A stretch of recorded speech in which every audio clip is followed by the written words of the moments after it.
જેમ કે આપ સૌને ખ્યાલ છે કે મોડાસા 4 રસ્તામાં છે ઘણા ટાઈમથી રજૂઆત મળેલ છે ટ્રાફિકની સમસ્યા બાબતે.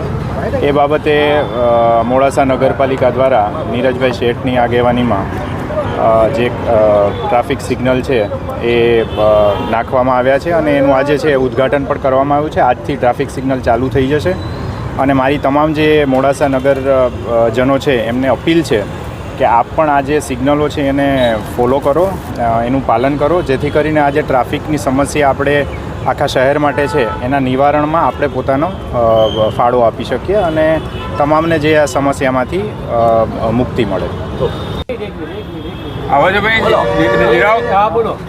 નમસ્કાર. આજે તારીખ 1 માર્ચ 2025ને શનિવારના રોજ સાંજે 4:30 કલાકે અહીંયા મોડાસા ટાઉન હોલ મુખ્ય 5 રસ્તા પાસે ટ્રાફિક સિગ્નલનું લોકાર્પણ કરવામાં આવ્યું.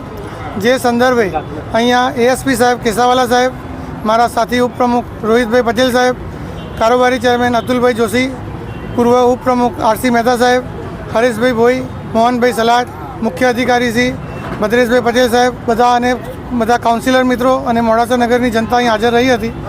જેની અંદર આજે મોડાસાની અંદર જે મુખ્ય 5 રસ્તા છે જેમાં ટ્રાફિકનો જે વધારે પડતો પ્રોબ્લેમ હતો એનું આ નિરાકરણ લાવવા માટે આપણે ટ્રાફિક સિગ્નલ લગાવવામાં મોડાસા નગરપાલિકા દ્વારા લગાવવામાં આવ્યું છે.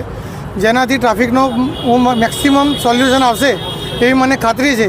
અને જે રહી વાત તો અત્યારે 1 મહિના સુધી ટ્રાફિકના નિયમો પ્રમાણે ટ્રાફિકના જે પોલીસ અધિકારીઓ છે એ ટ્રાફિકના નિયમ જે સમજાવશે, આની અંદર ટ્રાફિકના જે નિયમો છે સિગ્નલના એ સમજાવશે અને આફ્ટર એક મંથ પછી એનું જે પાલન થશે, જેના સંદર્ભે જે પટ્ટા મારવાના ઝીબ્રા ક્રોસિંગ ને એ બધું પટ્ટા પણ 1 મહિનાની અંદર બધું વાગી જશે અને જેનાથી મોડાસા નગરનો મોડાસા મુખ્ય 5 રસ્તાનો ટ્રાફિકનું સોલ્યુશન ખૂબ સુંદર રીતે અને સરસ રીતે આવી જશે.